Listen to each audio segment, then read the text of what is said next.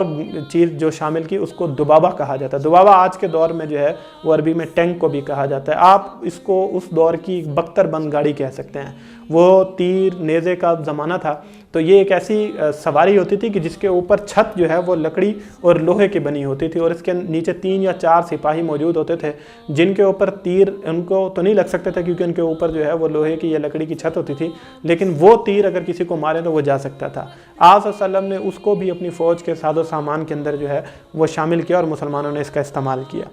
آخری چیز جو سب سے بڑی اور اہم چیز تھی وہ انٹیلیجنس کا نظام تھا۔ نبی اکرم صلی اللہ علیہ وسلم نے زبردست قسم کا انٹیلیجنس کا نظام قائم کیا، اور آپ صلی اللہ علیہ وسلم کے جاسوس آپ صلی اللہ علیہ وسلم کو بر وقت خبریں دینے کے حوالے سے اس لحاظ سے دوسروں کے اوپر وہ فوقیت رکھتے تھے۔ بہت سارے غزوات کا اگر آپ وار اسٹریٹجی سے اگر آپ ان کا موازنہ معائنہ کریں گے اور ان کا تجزیہ کریں گے تو آپ کو پتہ چلے گا اس کے اندر کی فیچر جو تھا یا مسلمانوں نے جو پاسا پلٹ دیا وہ بیسیکلی اس وقت تھا جب مسلمانوں کو بر وقت کسی چیز کی اطلاع ملی۔ یعنی اگر آپ دیکھیں جناب ابو سفیان جو ہیں وہ جب ابھی مسلمان نہیں ہوئے تھے اور غزوہ بدر سے پہلے ان کا لشکر جو آ رہا تھا، نبی اکرم صلی اللہ علیہ وسلم نے ان کی لشکر کی واپسی سے پہلے ہی